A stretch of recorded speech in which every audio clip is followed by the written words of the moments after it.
আসসালামু আলাইকুম। দূরেরও কাছের যেখান থেকে আমার আজকের এই ভিডিওটি দেখছেন, আপনাদের সবাইকে স্বাগত জানাচ্ছি নতুন আরও একটি ভিডিওতে।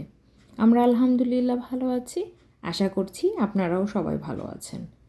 এখন বাজে দুপুর 12টা, আর ভাতিজির টিচার এসেছে, আমাদের বাসাতেই এসেছে। তো ভাতিজি টিচারের কাছে পড়ছে, তো ভাবলাম স্যারকে হালকা কিছু নাস্তা দেওয়া যাক। তো স্যারের নাস্তার আয়োজনটা আমি করছি।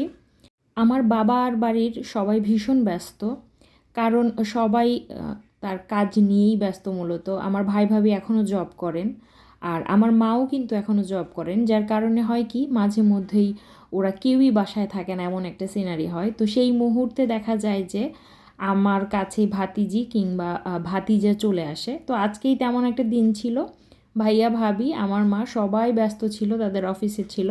তো ওই মুহূর্তে ভাতিজি স্কুল থেকে এসেছে, তো এখানেই এসেছিল ডিরেক্ট আমার বাসাতে। তো সেখানে আবার ওর টিচারও এসেছে, তো তার জন্যই একটু নাস্তা তৈরি করলাম।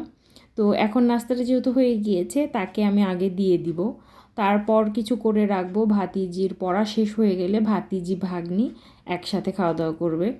ইদানিংকালে আমার কোনো কাজকর্মেই না একদম করতে ইচ্ছা করে না, এমন একটা ভাব। এবং আসলেই আমি একটু এড়িয়ে এড়িয়েই কাজ করছি। নেহায়েত যেটা না করলেই নয় সেটাই করছি, বাড়তি সাংসারিক কোনো কাজই করছি না। যারা বিবাহিত বিশেষ করে তারা আমার এই কথাটা বুঝবেন, যারা গৃহিণী, একটা সংসারে কিন্তু কম কাজ থাকে না, প্রচুর কাজ থাকে। কিন্তু শারীরিক কিছু বিষয়গুলো না কাটিয়ে উঠতে পারছি না, যার কারণে অনেক কিছুই করতে পারছি না। চাটা বসিয়ে দিয়েছি, আর এই যে দেখছেন গতকালকে কিন্তু এই বাজারগুলো আনা হয়েছে, এখানেই পড়ে আছে। এগুলো যে আমি তুলবো সেটাও আমার ইচ্ছা করছিল না। তো ভাবলাম যে এই জায়গাটা তো আমার যেহেতু রেগুলারলি কাজে লাগে, এই জায়গাটাকে আমার ফ্রি করে দিতে হবে, জিনিসগুলো জায়গা মতো রাখতে হবে। আর যখনকার কাজ তখন যদি না করা হয়, কাজগুলো কিন্তু আস্তে আস্তে জমতে জমতে অনেক কাজ হয়ে যায়, পরবর্তীতে করতে ভীষণ কষ্ট হয়। তো এইরকম পরিস্থিতির মধ্য দিয়েই যাচ্ছি। একে তো কাজ করতে ইচ্ছা করে না, উপরন্তু দেখা যায় যে কাজগুলো জমাচ্ছি, তো জমিয়ে জমিয়ে আবার সেই পাহাড় পরিমাণ হয়, তখন আবার খুব কষ্ট হয়। মানে কি যে একটা ব্যাপার। তবে আমার মনে হয় আমার এই কথার সাথে যারা আছেন গৃহিণী বিশেষ করে, তারাই রিলেট করতে পারবেন। তার কারণ হয় কি, প্রতিনিয়তই ঘরের সেই একই কাজ করতে করতে না আমাদের সিস্টেমটাই কেমন যেন স্লো হয়ে যায়, কিছুই ভালো লাগে না, এমন একটা ব্যাপার। তেমন কিছুই হয় না, মাঝে মাঝে মুড সুইং হয়। আর যখন শরীর খারাপ থাকে তখন তো আসলে বলার মতো কিছু থাকে না। শরীর খারাপ থাকলে সেটা তো আসলে জোর করে করার মতো কোনো ওয়ে নাই। তবে যেহেতু আমার ঠান্ডার প্রচণ্ড সমস্যা, অ্যাজমার সমস্যা, তো প্রায়শই আমাকে প্রচুর ভুগতে হয়, শারীরিক কষ্টগুলো সহ্য করতে হয়। সেখানে আসলে করার মতো তো কিছু নেই, সহ্য করা আর আসলে আল্লাপাকের কাছে দোয়া করা যে আল্লাপাক যেন আমাকে মাফ করেন এইরকম পরিস্থিতি থেকে। এই তো। তো আপনাদের সাথে কথা বলতে বলতে টুকটাক বাজারগুলো নামিয়ে ফেলেছি, তো এখন এগুলোকে জায়গার জিনিস জায়গায় রেখে দিব। এই যে দেখেন কি একটা অবস্থা, চা পাতাটা যে নিয়েছি এটা এভাবেই খোলা রেখে দিয়েছি। আর এই প্যাকেটে কি যে এনেছে আমি নিজেও মনে করতে পারছিলাম না।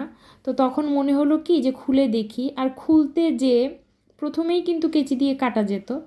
যে কোনো জিনিস আমি এরকমই করি, একদম ছিঁড়ে ছুঁড়ে জিনিসটাকে নষ্ট করি, তারপর হাজব্যান্ডের কাছে খাই বকা। সে বলে যে তুমি ধীরে সুস্থে তো আগেই কেচি দিয়ে সুন্দর করে কেটে নিতে পারতে, এত তাড়াহুড়া করার কি আছে। আর এই যে দেখুন, চা নাড়তে যেয়ে চামচটা ভেতরে পড়ে গেছে। তো চাটা খাবো তার আগে ডালটা বসিয়ে দিলাম, যেহেতু এক চুলায় এখন রান্না করতে হয়। এটাও হয়েছে আরেকটা বিরক্তির কারণ।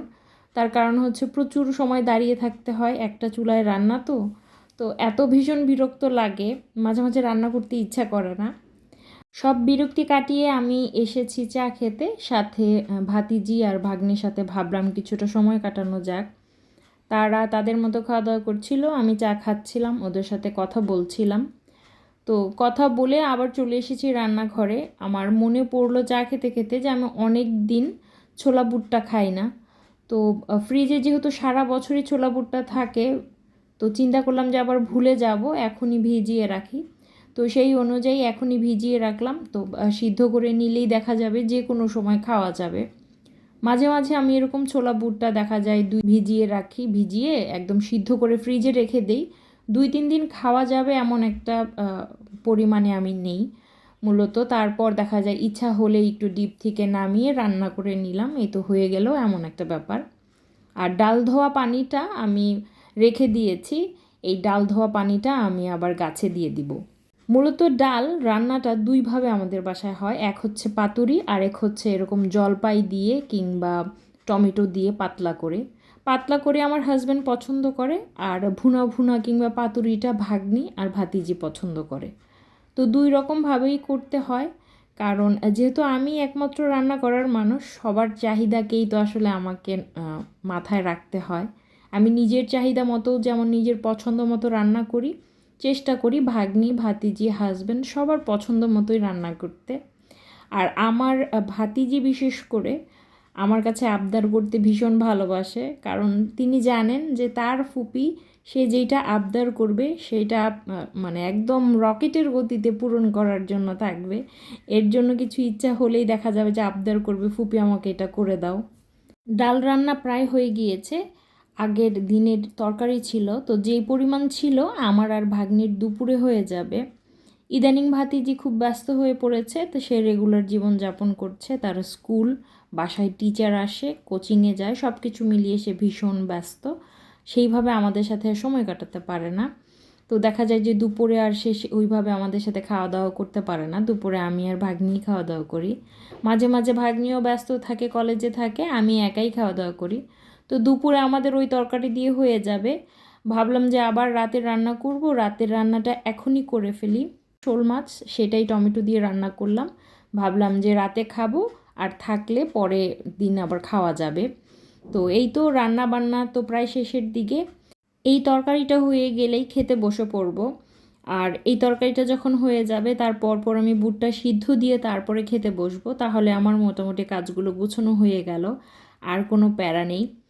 দুপুরের খাবার দাবারের পরে ভাগ্নি বলছিল যে চলো মামি আমরা দুরন্ত টিভিতে একটা নতুন একটা সিরিজের মতো নাটকের মতো দেখছে, তো সেটা দেখি।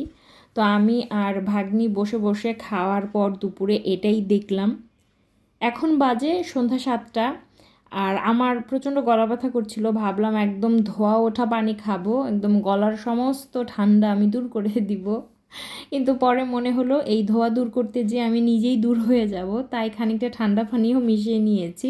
কুসুম গরম পানি খেতে খেতেই আমার প্রিয় সিরিজটা দেখছিলাম, আরাফতা, টার্কিশ একটা সিরিজ।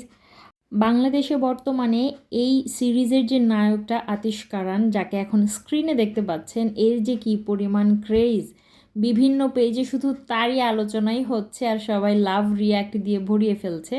তো এই সিরিজটা দেখছিলাম, তার কিছুক্ষণ পরেই হাজব্যান্ড আসলো ফুচকা নিয়ে। তো আমি আবার বলছিলাম জীবনে কোনো দিন একটা ফুচকা আমাকে বানিয়ে তুমি খাওয়ালে না।